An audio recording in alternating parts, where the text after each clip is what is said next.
Hey guys, what's going on? This is John, Gamester81, and this video is brought to you by StoneAgeGamer.com. It's where I go for retro games, systems, accessories, and more. So be sure to check out StoneAgeGamer.com, link in the description box.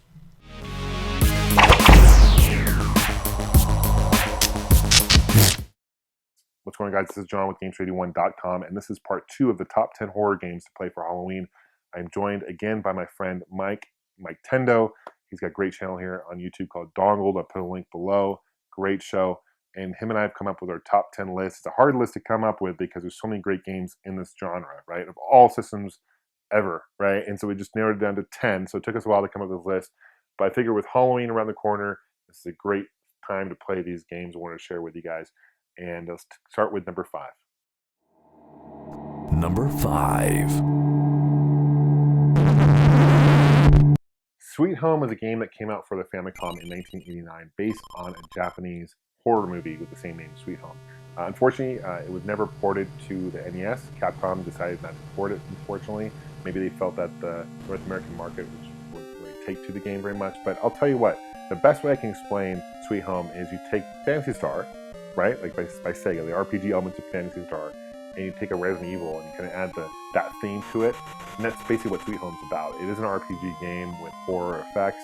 And what's really cool about Sweet Home is you start with a party of characters, like 3 or 4 characters, and then when you die in the game. So you have to be careful because, I mean, there are like potions and stuff that can heal each other in the game. But if you aren't careful enough, when you die in the game, you can't respawn. You're done. And so because of that, there's actually different endings in Sweet Home. Sweet Home was a game based on a movie, a Japanese horror flick. And the game is a role-playing game. It features a cast of characters all trying to go around this mansion to collect paintings.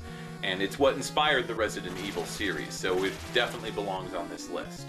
One of the guys on the Capcom team who helped develop Sweet Home, his name is Kiyoshi Kurosawa, and Kiyoshi actually went on to actually be a big part of the team that developed Resident Evil. So even though this game, Sweet Home, isn't necessarily a prequel to Resident Evil, there's a lot of elements. It's one of the very first games that Capcom developed as part of the survival kind of horror game aspect.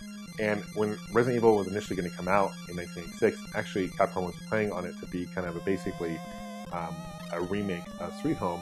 They started working on it, and it basically became its own game, which is a good thing because it's a great game in itself. So it's not really part of the Resident Evil canon, so to speak, as far as the story goes. But if you're a big fan of Resident Evil, definitely check out Sweet Home. Now this game only came out in Japan. It never saw its way to American shores, and honestly, for good reason. The game, it's a fantastic game, but the game doesn't actually.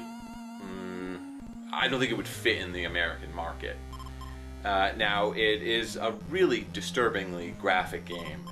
For its time, for the Nintendo, yeah, there were some games on there that were a little bit horror-esque, but the thing about Sweet Home is that it was gory. It was disgustingly gory and vile and wretched. And if you're playing a game like Sweet Home, you want to go into it with a mindset of, oh well, this isn't going to, what it's Nintendo. How bad could it be? Number 4. Resident Evil 2. What a great follow-up to the original Resident Evil. It came out in 1998 on PlayStation 1.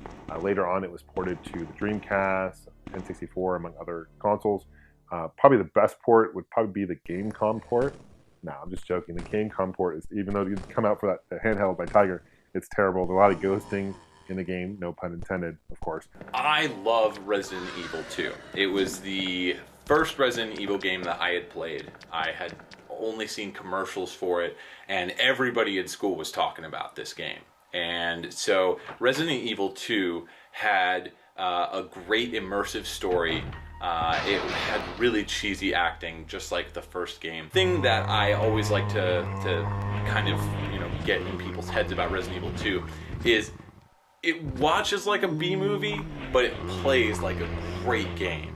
And you could set aside the story and the cheesiness and the silly Resident Evil-ness of the game series and really just focus on the gameplay, because the controls are tighter. They're still tank controls, but they are tighter.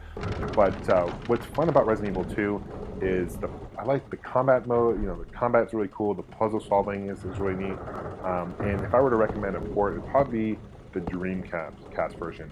What's cool is it has a visual memory unit which you can plug in the top of your controller, and actually you can see your inventory that you have. The graphics are updated. It has 60 frames per second, which is better than the PlayStation 1 version, of course. So it is a great game in the series, and it's definitely a must-own game for the Dreamcast, and even PS1 for that matter. So Resident Evil 2 has a very linear map layout. It's basically a giant map where you can traverse the whole entire thing to go back and forth. But you're starting off in the city and then going to the police station, and then you end up in the sewers. So it's all over the place. The levels themselves are very well designed, and the graphics are fantastic.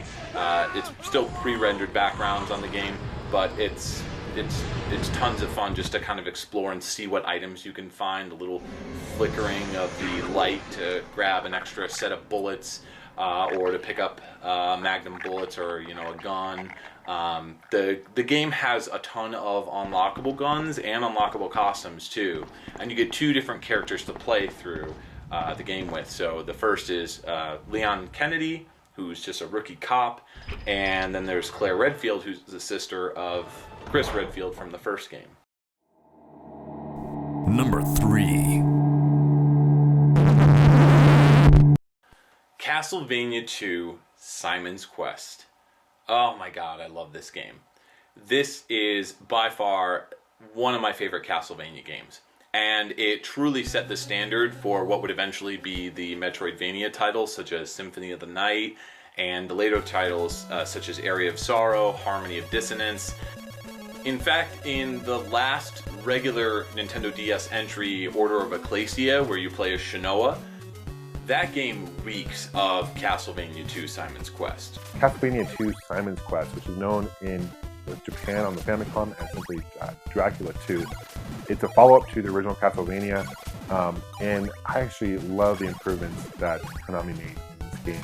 So you play as Simon Belmont, and you're traveling through various different areas of the game. The whole map is non-linear, so it's more in the Metroid style.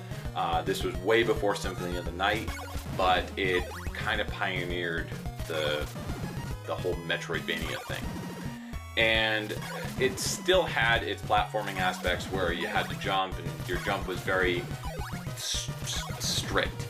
You couldn't really go back, you couldn't go forward. It's just, once you made your jump, you're committed to that jump, that's it. Simon Belmont is my favorite Castlevania character. There's a lot of protagonists in the Castlevania series you play as, and I'd have to say Simon Belmont is my favorite of them all.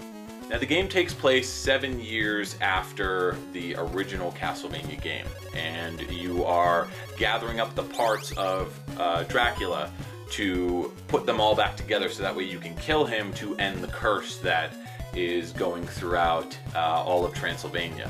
The music is done by Kenichi Matsubara, and I must say it is incredible for the NES. I love the whip, I love the second-hand weapons as well that you have, the axes, the candles, etc.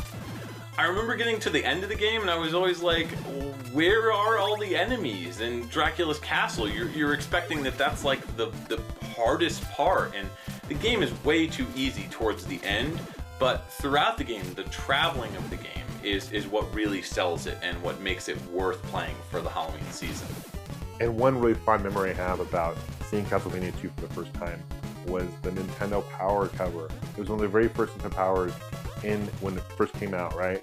And I remember seeing Simon Belmont holding Dracula's head. It's like a real picture, and it freaked the hell out of me as a kid, but made me intrigued by the game and made me want to go out and buy it. So that's like one of the first times I remember hearing about Castlevania 2 Simon's Quest, and I'll tell you what, the game didn't disappoint. Number 2. Now, I'm actually in the process right now of finishing up a Super Castlevania 4 review, so if you check out my channel, you'll be able to see it pretty soon. It's going to be absolutely up in time for Halloween, but Super Castlevania 4 is by far one of my absolute favorite games of all time. It's absolutely one of the best Castlevania games by far, and it made a lot of changes to the series that still to this day have not come back, such as the maneuverability of Simon Belmont, moving back and forth when you're jumping in the air, on top of the whipping. The whip can go in every direction whatsoever. Anything you want to do with the whip, you can do it. And even in newer games, that the whip hasn't come back to that level. It's got glimpses of glory like this, such as the spinning whip where you can extend your whip and then spin it, but it's not the same. Super Castlevania 4 was legendary. It changed the way that people look at Castlevania games, and it really upped the ante for the sequels. Super Castlevania 4 is the first Castlevania game for the Super Nintendo. And updated graphics, obviously, they use great use of 7, especially with enemy fights. You have a whip, you can go 8 different directions with the whip, and it's a really great Castlevania game. I mean, the music is great. If you own a Super Nintendo, this is the game to own for Castlevania series. And again, the music is fantastic, the story is great, and I just can't say enough about Castlevania. I just can't say enough about Super Castlevania 4. I just have a lot of fun memories playing it. And when it first came out, I remember picking it up from home, putting it in the system, and being blown away at the 16-bit graphics and sound. Definitely improvement from Even the final fight with Dracula is very memorable, and all the characters, even including some of the characters that were introduced throughout the game, made their way into later versions of the series. So later installments actually saw some of the mini bosses that you would fight, but it's still great because the sub weapons are mapped to an actual button this time around. So you'll be able to actually take advantage of attacking while you're moving without having to focus on, okay, now I have to press up and then I have to press the button. It really changed the game, and it makes it a lot better. Oh my god, the music in Super Castlevania 4 is awesome. It sounds incredible, and for the Super Nintendo, you wouldn't believe some of the things that you could hear in that system, but this game by far proved that the Super Nintendo had some of the best sound in any video game console. Honorable mention. Slender. This game is funny, man. I'll tell you what, the first time I heard about this game was on the Allgengamers podcast with my colleagues, and we're kind of bringing it up. And I started watching reaction videos on YouTube because it's hilarious. So you see these people playing this game, and they jump out of their pants, and it like freaks the hell out of them. And it's a free game to play, which is cool. And independent studios developed it. And the premise is you go around collecting 8 pieces of paper. And while you're doing this, you're in the woods, almost like Blair Witch style. It kind of reminds me of Blair Witch. And you're in these woods collecting these pages. I've never gotten more than like 3 or 4 pages before the Slender Man came after me. I don't think I've never known anyone to get all 8 pages. But he's following you. This Slender Man's following you.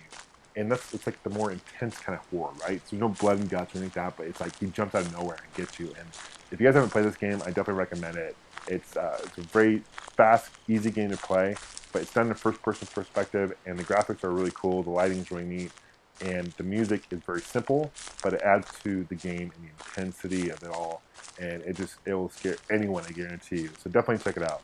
I haven't had much time with Slender. I've watched a lot of videos of people's reactions, and those are the best because you're playing a game where you're essentially freaking yourself out. It's almost like the video game equivalent to the Blair Witch Project. You don't know what's going around the corner, or you don't know what's going to happen, and you don't know when the Slender Man is going to pop out.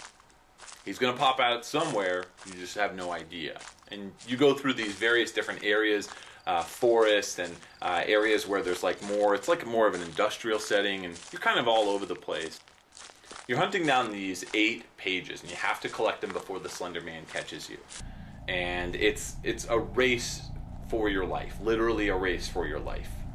But when the Slender Man does show up, oh man, that is some scary stuff. What's cool about the Slender game is that it actually was an indie title, and it was a free-to-play title, and so it's really cool that indie developers are also jumping on the horror scene too for video games. Number 1.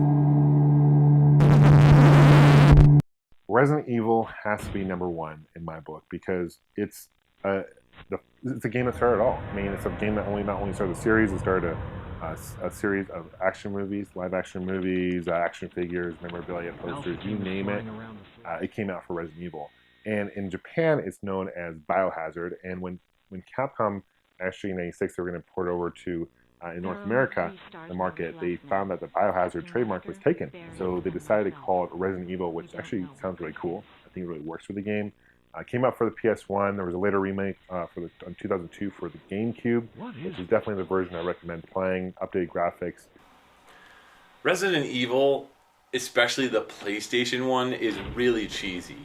But at the same time, it has a certain spark, an element that makes you want to keep playing.